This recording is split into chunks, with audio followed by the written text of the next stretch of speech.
Thanks for tuning in. I'm Darrious Hilmon, sitting in for Andy Zopp, and this is Chicago Newsroom 2.0.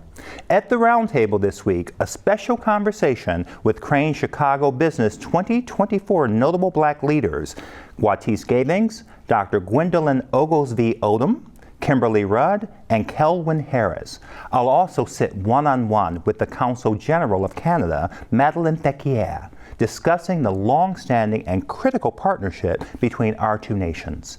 And Chief Counsel with the U.S. Department of Energy, Colonel James Durant, is here discussing his new book, My Story, From Humble Beginnings to Professional Success. We'll get started on the other side of a very short break. Stay with us.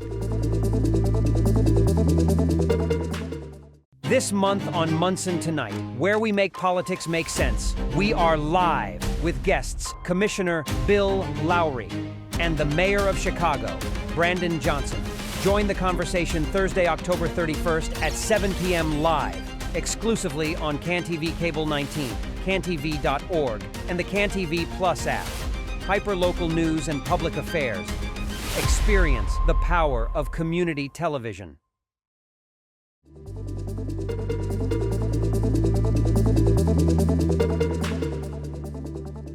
A recognized expert in leadership, Madeleine Féquière has held global executive positions for companies in diverse sectors of the economy, including agri-food, technology, software, telecommunications, pulp and paper, and personal care. Prior to her appointment as Consul General, she was the corporate credit chief at Domtar Corporation, providing oversight and support for credit risk management on a global scale. A seasoned board director, Ms. Féquière's experience in corporate governance spans more than 25 years of active involvement on the boards and committees of numerous organizations in the cultural, health, and education, as well as business sectors. A highly sought-after speaker on a global scale, she's also the co-founder of the Excellence Quebec initiative, where she actively works to support the challenges of inclusion, diversity, and equity, and accessibility by integrating promising young leaders into the management, finance, and governance communities. It is a pleasure to welcome you to the newsroom, Consul General Madeleine Féquière. How are you today, Madeleine? I am great. Thank you so much for having me. I said this when I had the privilege of being invited to a reception in your offices here in Chicago some months back. How much you think you know. I know there are consul generals, but to think about the breadth and depth of what you do, it felt like a good time to have you on, because if I have questions, I'm sure our viewers do. Okay. So start with, for those of us who are familiar but not familiar enough, what are the key accountabilities of Consul General? So basically my role is to lead the Chicago team and also to represent the government of Canada. I do hope that I am doing that job properly, but what you need to understand is that in every consulate general, you have 3 sections plus the operation. So the first section that we have is consular services, because we have Canadians who live in our territories, and also we have Canadians who travel to the territories. So what we do is provide guidance and make sure that they have the proper information, and also if they need help, so we provide the help. And at the same time, we have trade and investment. The trade section provides guidance and connect Canadian businesses with international leads. And they also do investment. Because investment into Canada. And they are also responsible for public relations. And the last piece of the puzzle is the foreign policy and diplomacy. So what they do, they work with elected officials at all levels of government. That's the job, basically. We meet elected officials, we meet civil society, people like you here, we meet academia, because we do a lot of research between the United States and Canada with our universities. And they also meet with organizations and NGOs to foster collaborations. Last year we the trade and investment. What they did, they win the Chicago Innovation Award. Oh, wow. Yeah. And it was the first time it was given to a government. It has always been given to the civil society and business and academia, but it was the first time it was given to a foreign government. Why? Because of collaboration. So collaboration to us, it's very, very important. I don't know if you are aware, in the city of Chicago, we have 80 international representatives. So meaning that 80 countries are represented in the city of Chicago. We have plus or minus 50 consul generals, and then the rest are honorary consuls. So Chicago is a very important place. Third largest American city, I would imagine. And our relationship with Canada is a very important relationship. So I suspect that you work very closely with the ambassador. Yes, the ambassador is in Washington, and it's not only that ambassador that we have in Washington, we have also somebody, United Nations. Oh, wow. Yeah. Wow. The Organization of American States, you know. How large is your team here? My team is 28. You do all that with a team of 28? Yes, we do all that, yeah. We're always asked to do more. Yes. So what is the process? How does, I talked about your incredible leadership background in the intro. How does someone go from the corporate nonprofit space to being appointed Consul General? What was the process for you? Well, for me, it was a surprise, as anybody else, I guess, because my professional background is in corporate and governance. Yes. So I have 35 years of experience in it.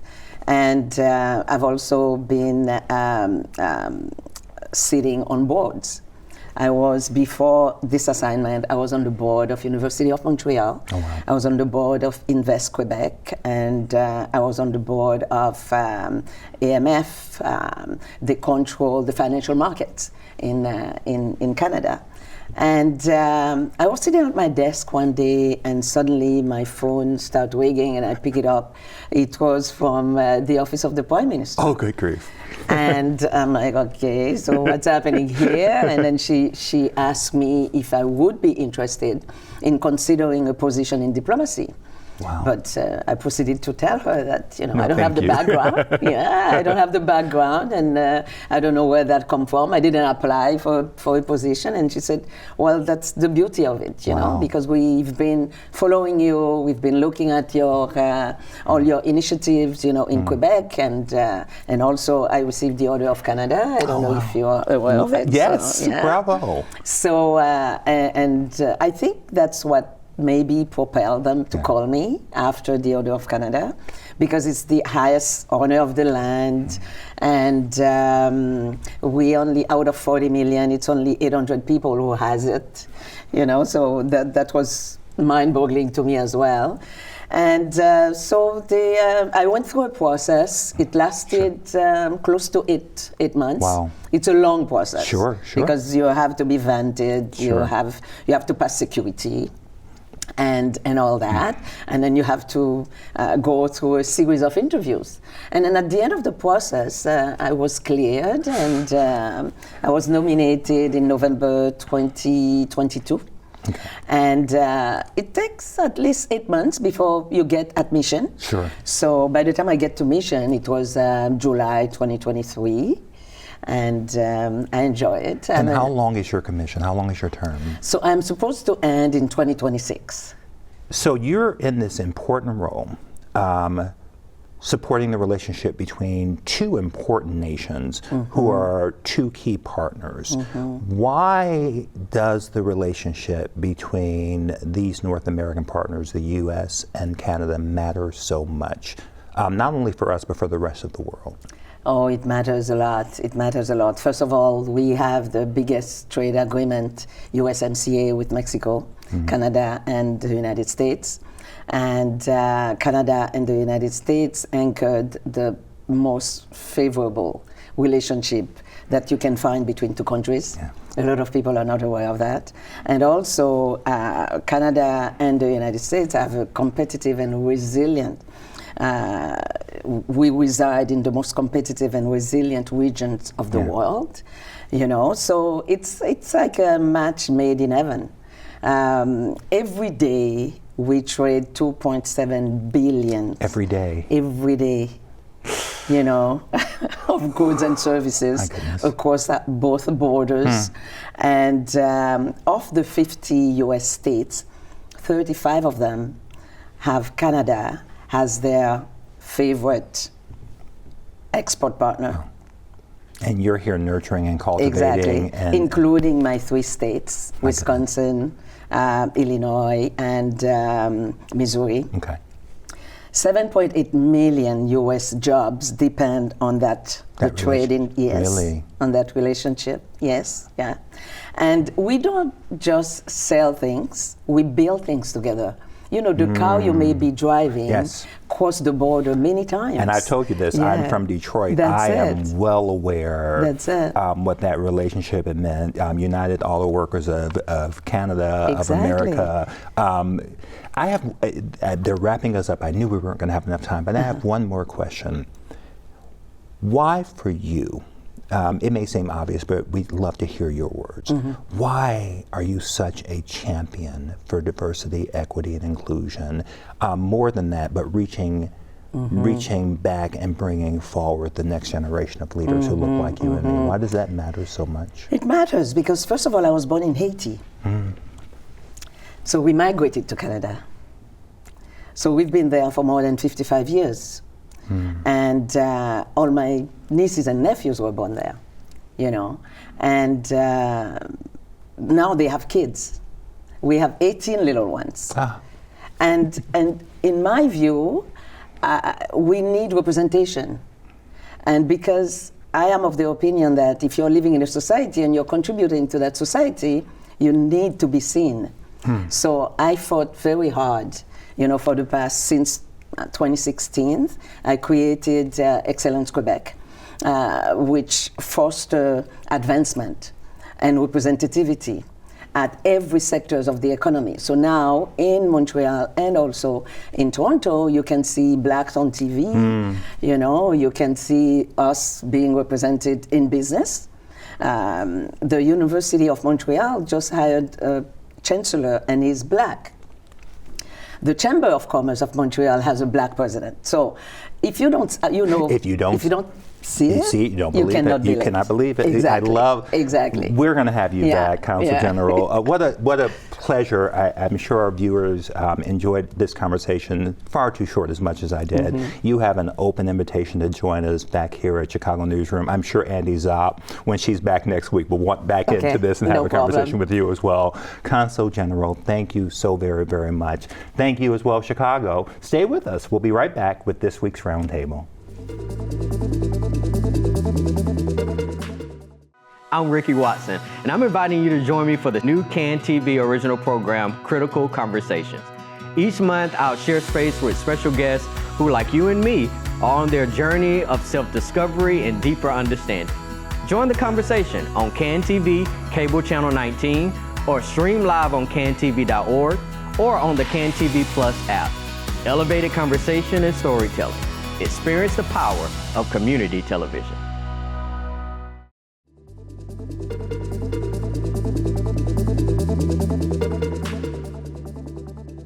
Recently, Crain Chicago Business announced its 2024 list of notable Black leaders here in the city of Big Shoulders. To discuss their leadership journeys, their failures, successes, and the lessons learned from each, I am joined by 4 of those notable Black leaders here today. Juatise Gathings, who is the co-founder of Just Act Partners, Dr. Gwendolyn Oglesby-Odom, Vice President of Community Engagement for Advocate Health, Kimberley Rudd, President of Rudd Resources, and my new best friend, Kelwin Harris, Deputy Assessor and Chief Civic Engagement Officer with the Cook County Assessor's Office.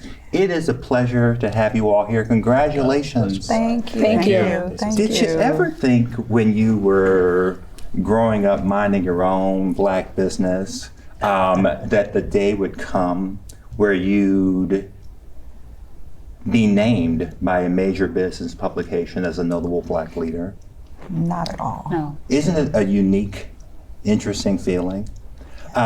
So what does it, Kimberley, what does it mean to you to be selected in the third largest city in America, no less, as one of the city's notable Black leaders? Well, when you frame it like that, it wanted means to- more. I just wanted to put it out there for you, okay? I mean, I'm a journalism student turned into a business person. So I've been reading Crain's for decades, and so it is a Bible here in Chicago and also in Detroit. Yes, where we share that hometown, and so it's pretty special because it's always been a place where you turn the pages and you see leaders and you read about their fabulous business Folks decisions. you're looking to. Folks And now you're you're one of the looking to. people are looking at. And looking to. in an increasingly diverse business landscape of Chicago, it's nice to see more of us on those pages, and so it's rewarding. How about that? Juatise, what say you? You know, very similar to Kimberly. I've been featured in Crain's for 40 Under 40 and other things, but I think being a Black leader is a little bit more special. It allows you to think about your work not just from what you bring to the table, but just who you are as an individual and empower your full being. But I also think, to Kim's point, it's like really acknowledging kind of the role of Black individuals in Chicago's ecosystem, and for a long time that hasn't been celebrated, especially in times like these. So that felt really good to not just be recognized, but being recognized for just my own being of just being a Black leader. Taking up space. Taking up space. How about that? Wow. I see it as an immense honor, but also a huge responsibility. I see it as us being responsible for curating the future of Black leaders, because what you can see, you can be. And so for me, it's humbling, I'm honored, but I see it as a huge responsibility. I really want to help create a generation of future leaders who actually make equity happen, period. I hope that there is no more conversation about the need for diversity, equity, and inclusion. I hope that the leaders that we bring to the forefront will be able to live in a world that doesn't require that. So for me, seeing so many of us in Crain's, and knowing where we came from, knowing the shoulders that we stand on, I get excited about the future generation and what's possible. So I just take it as an honor, but a huge responsibility. Ooh, Kelwin, good luck. Take my wallet. Kelwin. No, I know. Doctor. These are some serious ladies. My gosh, yes. And it's an honor to be around this table with all of us, right? It's us who we can celebrate, and it's Crain's is kind of a conduit, but a chance for us to just get to know each other, people that we admire, people that we lean on for inspiration, and to really get to know them on a deeper level. And to be an inspiration for the next generation, to think that I'm a part of that. I mean, as I'm flipping the page, I'm looking and reading bios. I'm like, wow, that guy's impressive. She's a rock star. And wait, I'm here. Then I see me, but you're right. It's a huge responsibility, and you talk about sort of legacy and sort of who we are and what this means as far as our lineage. I'm currently reading. We were talking in the green room, Isabel Wilkerson's Warmth of Other Suns. And about the Great Migration, and you think about, so I look at Crain's Chicago business. The Chicago stands out to me because it had to be Chicago. It had to be, my parents came from this really small town called Cotton Plant, Arkansas. So, imagine Cotton Plant. There's a name. Right. The cash crop is in the name itself, and why the Black folks were down there in the first place, but they had to leave there. Folks, went to Detroit, they went to Chicago, they went to all these major centers for our talents to shine and for us to come together. And there's a magic to the Chicago community, and I think to be a part of the legacy of the Chicago architecture of this city as far as Black leadership is empowering and powerful. Dr. Oglesby-Odom, what is your leadership style? I'm a combination. Okay. I'm a servant leader, but I'm also a transformational leader. But I lead with love. I practice firm kindness. I spread a lot of love and joy. It's not something common that you see in the C-suite. I am a hugger. I am a people person. I am a nurse by trade, so I'm a nurturer. And so I believe that you lead with influence. And you can't lead as a leader unless someone is willing to follow you. And how do you get them to follow you? You got to spread love and kindness. Everybody wants a part of that. So that's the way I lead. servant, transformational, and putting a little love on top of it. I love that, Kelwin. So leadership, I started my career here in Chicago in the mayor's office in the early 2000s under Mayor Daley. And I got a chance to get a front row seat to a lot of different leadership styles. I've seen leadership evolve in a lot of ways, I think, in a positive evolution from more of a top-down sort of, government style to one that's more collaborative. And I look at myself as a collaborative leader. Few things I do that I don't, sit down with my team. I have a team of directors. We talk about important decisions, making sure that I have buy-in, making sure that they feel ownership of their work. I think it's something special when you can sort of cultivate leaders beyond yourself. It's not just a matter of, hey, they did what I said, but making sure that they're exercising their talents and making sure that they have agency in the process. Once you establish that, the work gets done, right? Because now they own it and now they're a part of it. I had someone on my team recently run for office as one of the Chicago Police District board members. And just to see that process and to encourage that. Not a lot of people knew that you could work for the county and also be an elected official as well. But encouraging her to do that was extremely important. So helping other people grow and shine, I think, is part of my leadership. Kimberly. I also consider myself a collaborative leader. I like working on teams and leading teams. I try not to make people feel alone in their work. They can do that at home, and especially if you're young. My younger people sometimes need that extra support of being a part of a team because they've come through some tough years recently. I think that I am a servant leader also, and I highly value listening and observing. So part of my leadership style is to kind of lean on what I know from communications science to look for or listen for what's not being said, because often that's where you find out what people really need or what people really think. Wow, that's powerful. That's powerful. Juatise.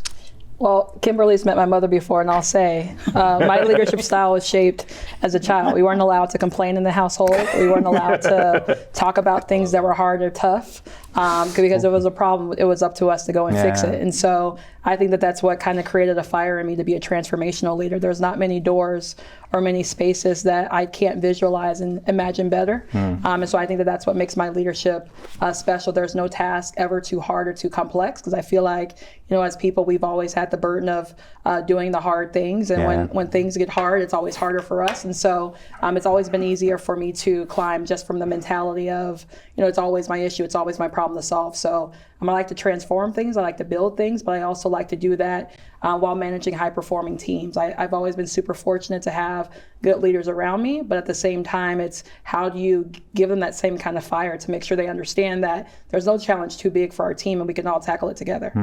Love that. Talk about the role of mentors and sponsors in your career trajectory, especially in the city. For all of the wonders of Chicago, it can be an incredibly, it is the third largest city in the country. It can be incredibly transactional. It can be incredibly insular for someone on their leadership journey. So talk about the role specifically that mentors, Juatise, mentors and sponsors have played in your journey, what that means. Yeah, it's been everything to me in particular. I'm much younger in my career than most people, doing very important work. And I have to always say, there's always a phone call that I have to make sure I stay, grounded and balanced. I would say for me, I've had mentors ever since I was younger, but as I've gotten older, I've really begun to understand the value of a sponsor. Oftentimes as Black leaders, we're ready, we're equipped to handle the call, but we also don't always get the opportunities. And especially now that I'm leading a small boutique consulting firm, that shows itself in my work every single day. I'm always competing against the big five firms, but it's always important when a sponsor opens their mouth and say, I've worked with her before. We'll say your name when you're not in the room. I understand her value. And those introductions become very, very meaningful and critical, but it also helps produce really, really good work in spaces that I don't know that I would be invited into without that sponsorship. But I would also say like good sponsorships for me have always been people protecting me for me as well. Like in times when I am, fearless or I get ahead of myself, especially as a young leader. I mean, my mom tells me all the time that I'm not grown yet. So, it's always a good reminder. Well, I'm 56 and my mother just said that on Sunday. Correct. Okay, So interesting. Go ahead. It's a good reminder to kind of pull me back and help me be balanced around, especially with patience. I mean, I'm an impatient person. I want things to be good then, and mentors and other things that allow me to just help things play out. And oftentimes see the perspective from a different lens that I wouldn't have myself. And I'm a person of faith. And so faith leaders being in my circle, I call my pastor all the time, asking him, for his wisdom and counsel around certain topics. But I would say it's been essentially my guiding force to make sure I have good people around me, not necessarily to help navigate the course, but oftentimes to protect myself from myself. For myself. Yeah. Kelwin. Absolutely everything that you said. Yes, for all of us. Just to build on that, someone to validate you, and someone to give you that extra nudge. I've had so many mentors, really from being a teenager here in Chicago, whether it be faith leaders, whether it be, school teachers, just people that, continue to be in my corner. And then as I grew in my professional life, more professionals. But as you said that, it made me think, and a lot of listeners might be wondering as well, like, how do you find a mentor, right? And for me, I mean, at different stages of life, sometimes, you want to know, like, hey, is it the right person for this kind of air that I'm in? Because as you grow as a leader, it changes and it gets lonelier. It gets, different, circles, right? So how do you find that? For me, it was always volunteering. If you can help someone, I always say, that needs help, at the right time, and you're not doing it for money, and they see you rolling up your sleeves helping them, they're going to look out for you when you need it. And so a lot of the people that are in my corner are elected officials, former elected officials that maybe I've worked with or volunteered with. Religious leaders as well. So just really, being able to have that heart of service, like you were talking about, when people can see that in you, they want to help you and they want to mentor you. And I was fortunate to be able to have some of those. Brilliant. Anyone else want to jump in on that? I can jump in. I think it's a lot because there's informal mentors and then there's formal mentors too. And your sponsors. I think one of the most critical things for me coming into the C-suite and having a mentor was the ability to negotiate your contracts. How many African Americans, first time in the C-suite, don't know how to look at the contract that they're getting and how to negotiate the right. And so my mentor is like, okay, I'm going to connect you with a CHRO out of California who will be able to run the numbers for you and tell you what you should negotiate for in this. Also, you need to have an employment attorney look over your contract and ensure you're getting So having that mentor who has walked that path when you're rising up that ladder and able to give you that wisdom that you couldn't buy. Brilliant. I'll build on that. Then lastly, I just want to say sponsors. Sponsorship for African Americans is almost more critical than mentors.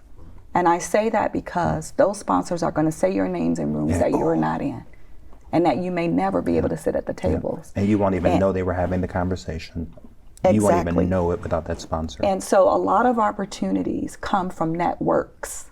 Your network is your net worth. And your sponsors are in networks that you're trying to get in or want to be a part of, and they're saying your name in rooms that you're in. So it's important that we sponsor others. As we climb, we lift and we take others with us. Sponsor, mentor many, and sponsor many. Always willing to do that. So turn it over to you. Yeah, I'll just echo what you're saying about sponsors. My business has been around for 10 years, and it's through sponsors at this table like Juatise and many others across the city who have taken our company name into rooms and invited us to be a part of conversations that otherwise we would not have been invited to be a part of. And so I highly value sponsors, but I think I also, since we've talked so much about mentors, and I agree with that, we need a vocabulary word for the mentor who teaches you what you don't want to do or how you don't want to be. That is a type of mentor that has presented themselves to me where they're doing fine, they're fine people, but they're not doing it the way I would want to do it, or they're not the leader I want to be. And in that I've learned so many lessons about how to pour into my people differently or how to shape my business differently. It's not that they are the antagonist necessarily, but through their example of being, it's helped to kind of affirm or shape how I want to be. And so I don't know if if there's a makes new sense. word we need to create, Yeah. or if it's just Yeah. a special kind of mentor who Yeah. might not even know that they are playing that role for you. Yeah. Something happened recently, we wouldn't talk about it in the air, but I was having a growth opportunity in my career that I just thought I was having alone, and you would know. This woman called me. You okay? How you doing? What do you need? That's when you know that you can vouch for someone, when you know that that's a leader. They're walking the talk. We're part of that Chicago too, right? And that's what I was saying earlier. Which has I mean, been we a have a great- culture yeah. of Black Culture, Chicago Yes. that supports each other, Yes. and it's not Yes. just our generation. It's happened here throughout, history. Yeah. As far as from the first time Yeah. we started coming here, supporting each other in our villages, in Yeah. our churches, our community, in our professional lives. And it's our accountability, speaking of accountability, it's our accountability to nurture and continue that for the forebears who did that, who created these from the ground up with little help and no infrastructure, these pathways where we can get together and support each other. Can I say something off a topic?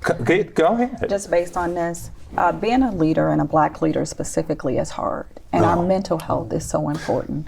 And our well-being is so important. So thank you, Juatise, for being there Oh for my him. gosh, yes. And people have been there Yes. for me. When you are in a leadership position, a lot of people don't check so in lonely. on you. They think you have it all together. It's so important to check in on your friends. It's so important to have that friend and say, how you doing? And you say, oh, I'm great. And they say, no. Really, how are you doing? really doing? Yes. Right? They Right. stop you. They don't let you do the ceremony. They go, It breaks the yoke. So check Yes. in on your Black leader yes. friends. Yeah. Yeah. Really check in on them. Walk up to them and just hold them That's for 20 seconds. Yes. Just hold them. Yeah. Is work-life balance a thing? What is that? What is it? I won't talk about my experience with it. Is that a possibility? Does it exist? Work-life balance? It's a work-life Jenga. Come on, I'm gonna steal it from Stacey Abrams. Okay, jump in. It's a work-life Yeah. Jenga because we give so much of ourselves. So you're working, you're mentoring, you're volunteering in your community. You may have kids. So all of that is a Jenga. It's a you pull one thing out and one thing can fall, in my opinion. So I think it's like work-life Jenga and not really work-life balance. And I think you just find those opportunities to have a moment of balance. But there's no real such thing as balance. It's just more of a Jenga from my world. I'll say that. Yeah. Who else wants a And piece it's of not- that? I think it looks different for everybody. Everybody. Yeah, that's And why I I say think from my world. once you cross into leadership territory, once you embrace it, you seek it out, however it comes to you, then you love it so much that for you, or for me, I can go hard for 5-6 days a week, but Sundays I need to disappear. Yes. And so that's my balance. Whereas other people might need to, work a 4-day, 3-day shift. Yes. It just is different. I know some leaders who reach out to others and say, it's Black Girl Day off. Let's go do something. Yes. And I'm like, no, it's not. But it's different because we all have to find our moments of balance, our moments to dance, our moments to play. And so I think we have to realize that some of us at this stage, we're not like they're not like us, and we're not like others. We perform differently, and so how we balance is different. It might not be the way it looks for everyone else. Yeah, a Jenga is balanced at times. And and for me, years ago, I stopped using the word balance because my therapist, we have had conversations. He's been my therapist for 7 years, and I take every opportunity to say out loud in public, that man is doing yeoman's work. It takes a village, and he is a part of that village. And I cannot imagine going through the pandemic or embracing the brilliant opportunity that has been my past 2.5 years here in this role. And he said to me, and Kimberly, you just said something that resonated deeply, and I'm going to just share with you what he gave me. Work for me was everything. I graduated high school a year early, being the first, being this. Work always, I would say to folks, relationships let you down, but work is consistent. If I do this, they'll let me in the room. I know how to speak the King's English. And he said to me, you are never going to have balance. Balance is the wrong word for you, but we need to give you harmony. You're always going to be more work obsessed because you have had the luxury for the most part of working jobs that you are personally passionate about. So And I think that's why I want to have this, because for some it's a Jenga. I think that work-life balance things, the nomenclature just sets us up for a challenge, where for some people it's Jenga, for others it's harmony. There is nothing wrong, and I had to come to this. I have had jobs I love, and I had to get into the habit of not working 7 days, taking at least Sunday and Saturday off. But it is not, well, you don't get home by this time and don't do this. It really is much more fluid than balance. Yeah, I love that. I love this conversation because, when you think about balance, it's almost like, you wonder, am I doing it right? If I'm not doing it the way this person does it or that person does it, or taking these days off or whatever, it's something very personal. For me, it's just finding outlets, and it won't happen unless I'm intentional about it. One of my outlets, a fun fact, is I'm a DJ. So, I do play some music. I'm more of a 90s hip hop guy, kind of fundamentally, but come on, you better preach on it. Come on now. Fundamentally. I'm actually Kelwin as a DJ. Right. That's what I'm talking about. It's my big twist, but the Bronzeville Winery, I'm actually going to be there Friday if you guys want to have. I don't know when this airs, but maybe after that. But for the folks around the table, but that's always music's been a passion of mine. I love jazz music. Going out to hear some jazz. I got a great nephew who's 24. We go out to Bulls games and White Sox games, things like that. So it's just finding things that bring you joy, and sometimes it's just those slight moments in the day. Taking walks. Just finding those things that are special to you, whatever it is. Without judgment. You just led into my next question. Are you looking at the page? What you got? Self-care. Yes. You as you were talking, I'm like, that is self-care, which impacts your work-life harmony, which impacts how you engage with your team and support your team, which impacts how you model behavior for your team.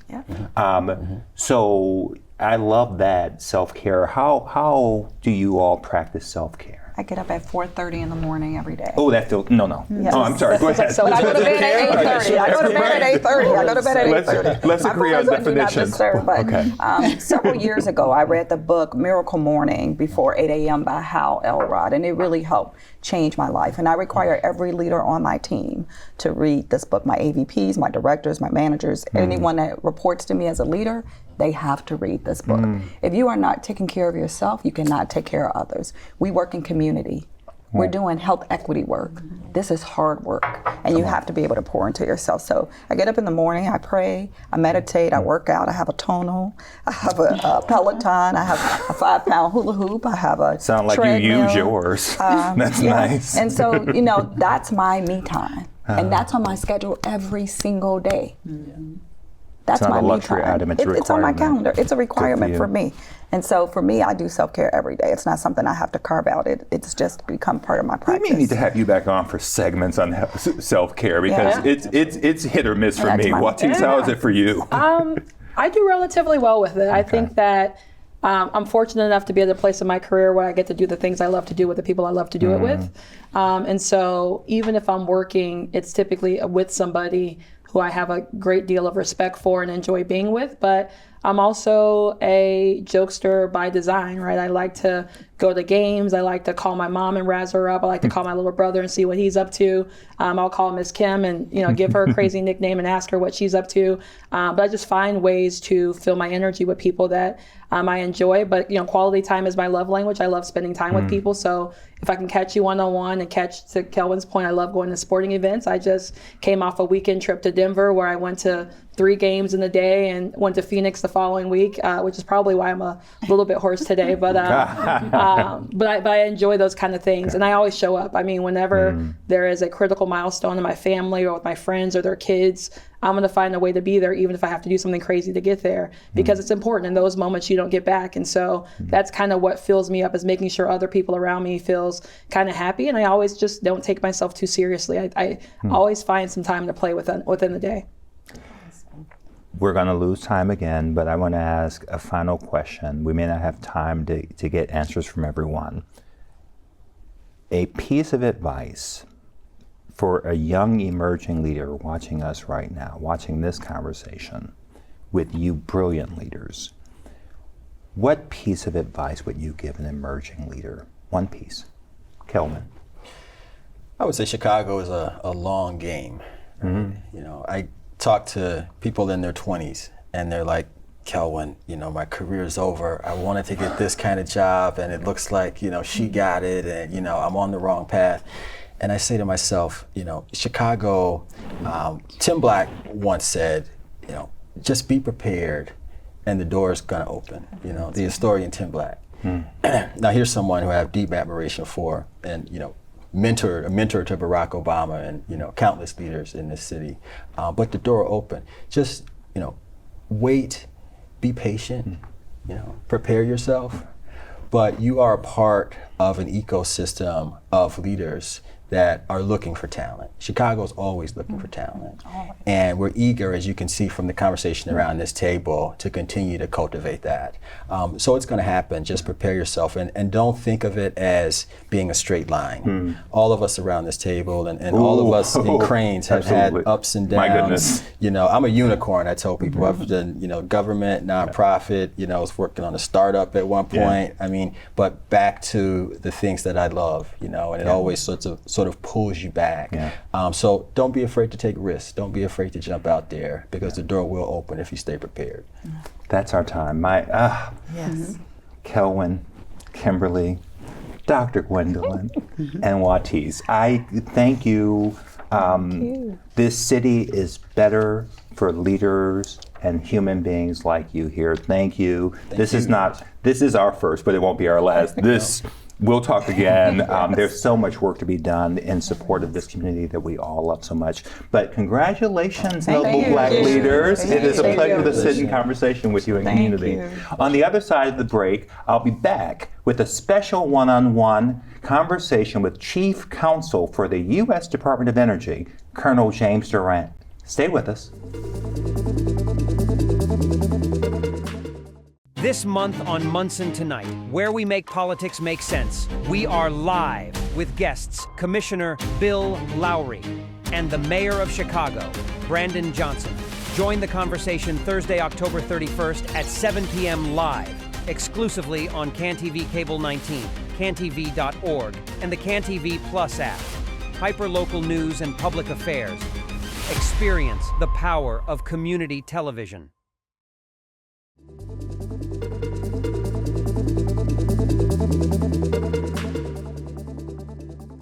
In July of 2013, James Durant retired as a colonel from the United States Air Force after 26 distinguished years of service as a judge advocate in the Air Force's JAG Corps.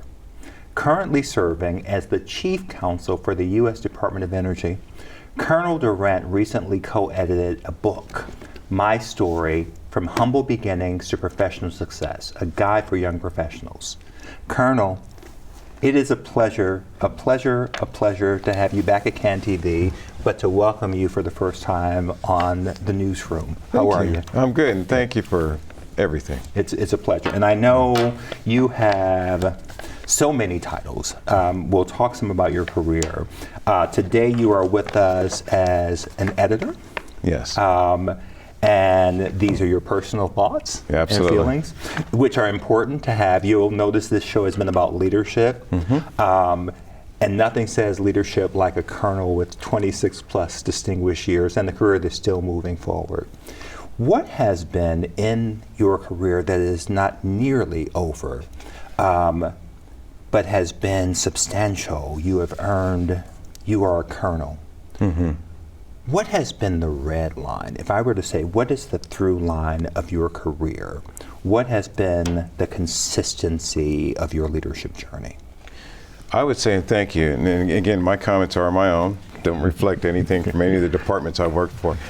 I'd say the common denominator or red line has been mentorship, guidance, and essentially listening to others from day one. And in fact, in this book, my chapter, I have a chapter, is called Listening to Others. And that has been the go, no-go line. Now, in all honesty, have I always listened to others? No, and then you learn that lesson, right? And that particular lesson is, it's experience. And experience is cruel. sometimes. My goodness. Yeah, because you get that test up front, you fail it, and then you got to go back and learn that lesson. Yeah. But if you listen to someone, you get their experience, and you never have to take that examination, and you move on. And that's been the line. I mean, I've been fortunate to have good people to give me advice. And what is your leadership style? My leadership style is situational. Okay. It depends upon what's there, and I always, in my training, and I knew this from second grade, my leadership style is collaborating with people. Mm-hmm. You knew this from second grade? From second grade, wow. Okay. Yeah. And I think too, you map things out, because in second grade, when I got I would always grab the kickball from the teacher. And the person who had the kickball, you're in charge. You're the leader for recess. And so those essential mapping in terms of leading people, influencing behavior, that started back then, how I can influence others.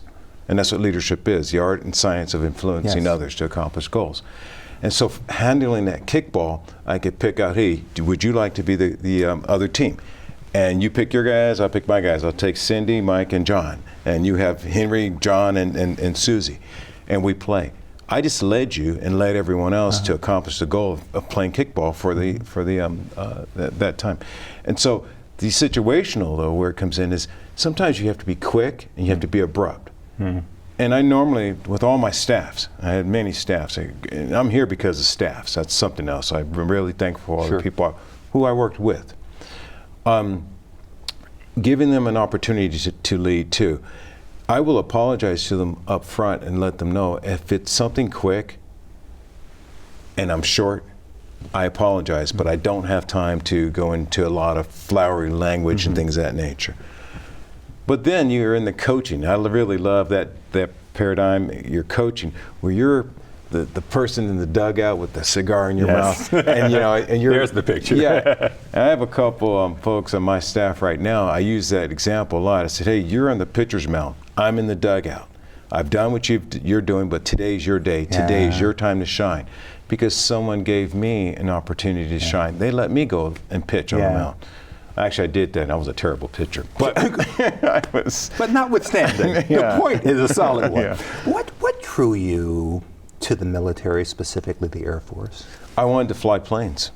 So I grew up in San Bernardino, California, pretty impoverished area where I grew up, but I saw C-141s, the cargo planes, flying over, very low over my house. Wow. And it's like, that's what I wanted to do. So I set out to do everything I can to fly planes. That is why I went to college, because I was told you have to be an officer. Well, how do you become an officer? You got to go to college. Most guys in my neighborhood that were successful, a lot of them, they enlisted. I didn't know the difference between enlisting and officers. So I get to college, Howard University. And great, phenomenal. HBC, one of the top. Yes, absolutely. Yes.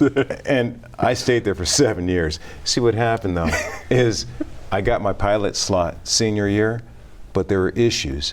And so I had the choice, because I got into law school too senior year. I had the choice of either flying planes or going to law school.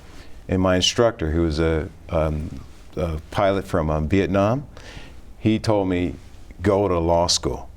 And he had me talk to a bunch of pilots with gray hair, and they were all telling me the same thing, go to law school. I listened and took their advice. And so law has opened up so many different avenues. I've done so many different practice settings. I was a space lawyer, medical lawyer, prosecutor, judge overseas, combat officer, lawyer, two military deployments. I don't know if I would have had those opportunities flying, but that was what maintained me in school and gave me that focus. We call that in the Air Force, in aviation, a vector. A vector is your direction and force. And my direction was to get my wings and be a pilot, and the force behind it was from all those great professors at Howard, family at home supporting me. That that was a force. That was the air beneath my wings. That's the propulsion there. That's and that's it. Again, I knew this already, but I've started reading, and this just animates it for me to sit here and listen to you. My story, from humble beginnings to professional success, a young professional's guide. Recently released. You are out having conversations, I'm sure, so we thank you for coming with us. I was going to ask you, why did you decide to take on this challenge? But I think it's better because you tell me and other readers from the very beginning, right there in the acknowledgments. Can you read that? Oh, absolutely. So we dedicate this book to every student who yearns for exceptional career guidance, direction, and inspiration to accelerate beyond their potential and to enter into a professional setting with executive responsibility, leadership, and management across a myriad of fields such as law, medicine, education, arts, business, and beyond. And then we dedicate this book. Every single author, there's 30 authors in this book, and myself and Jeff Allen, we both added, he's the other editor. All royalties, 100%. Yes. From the sales of this book go to the Look Back, Give Back Foundation, which provides scholarships for deserving high school students. So we're giving back, and I thank all 30 authors who agreed not to make a dime. Brilliant. This is an incredible gift that's specific to young professionals. And we've talked about this on this hour that's become for me the leadership show. Why did this matter? You've made it. Why did it matter to you that you add this to the canon of support for young professionals who are working to get to their actualization, to their career dreams, to their apexes of leadership? Why did this matter? And thank you, great question.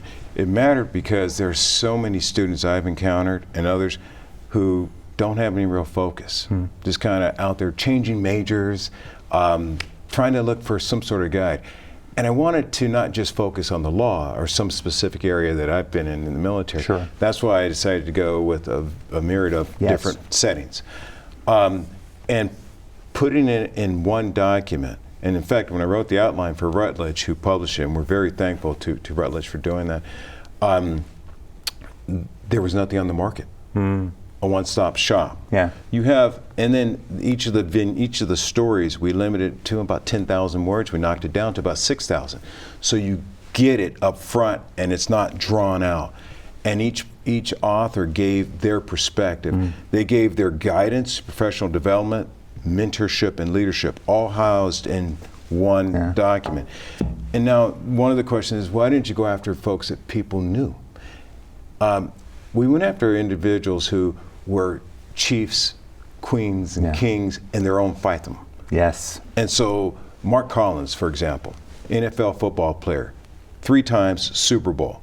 His article is winning the good fight. Mark talks about growing up. And that was one of the common denominators too. I went after individuals who were chiefs in their area, and they had humble beginnings, impoverished beginnings, difficult, a bunch of setbacks, comebacks, and things of that nature. And I asked them from an organic perspective, tell your story and do not hold back. And when you look at some of the stories in this book from a leadership perspective, not giving up. You know, Dr. Benjamin Mays from Morehouse talked about the calamity of things. It's a calamity to not dream. It's not a calamity not to have your dream unfulfilled. But if you don't have a dream, that's a calamity. And so giving students and others something to latch onto. Now everyone, I could have gone after, say, a Kamala Harris or a movie star. Sure. I went after, but those individuals are in the mouths and minds and eyes of everybody. But I went after individuals who you can relate to. Let's take myself, for example. I'm one of 8,000 senior executives in the federal government. The chances of becoming a James Durant are pretty good if you stick on a certain path. Sure. But the chances of becoming, say, a Barack Obama, that's, astronomical. No, I get it. And so Mark Collins, as I mentioned before, he just made top 100 for the Giants all time. He tells his story. Yeah. The person, the Secretary of Transportation who did the foreword to this book, Rodney Slater. And I asked Rodney, and he affectionately calls me Jimmy. I asked him, I said, Rodney, did you grow up hard in the proverbial sense? Right? Yeah. And Rodney said, Jimmy, you knew I grew up hard. Right. And if you read his foreword, he tells you about his love of transportation. And I used to play the next car is my car game. Yeah. We all played that game. Yeah, we did. And he talks about that. Felicia Fields, most powerful female in corporate America for a couple of years.